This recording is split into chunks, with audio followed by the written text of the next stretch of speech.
na para tayo nagpapatintero, Madam Kowa eh. Ang tinatanong napakasimple lang, paano nyong inaudit yung ghost? Bago po bayaran ng COA yan, pipirma ang resident auditor. Pati yung area auditor ninyo, meron kayong area director eh. Ibig nyo sabihin na bayaran ito nung walang pumirma na auditor? Your Honor, ganito po yung procedure natin. Wala na po tayong pre-audit, kaya po ang nagbabayad ay ang pumipirma na lang po. Wala akong pakialam sa pre-audit. I'm not asking you about the pre-audit. Meron kayong post-audit eh. Yes, Your Ito Honor. nangyari, ghost project eh. Opo. Tapos na tapos pero walang nangyari. Ang tinatanong namin sa iyo, sino ang pumirma? Bago mapirmahan yun, merong certificate of acceptance, merong certificate of completion, pipirma ang resident auditor. Hindi po pipirma ang resident Anong gagawin ng Your COA? Honor. Post-audit nga lang po. Kaya po... Ano nga yung post-audit? In your charter, Opo. magkaintindihan tayo.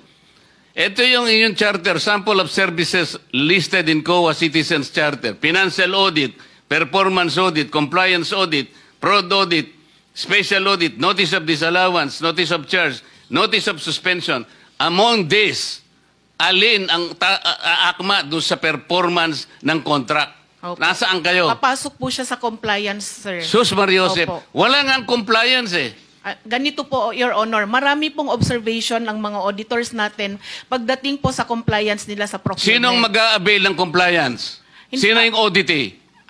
DPWH po sa case po natin ngayon, Your Honor. So anong nangyari? Marami pong observation ng mga auditors natin, sir, pagdating po sa compliance nila ng 9180. Kapag ba ang chairman mismo pumunta rito, he can present better questions than you, answers than you? Pareho lang din po yung isasagot, Your Honor.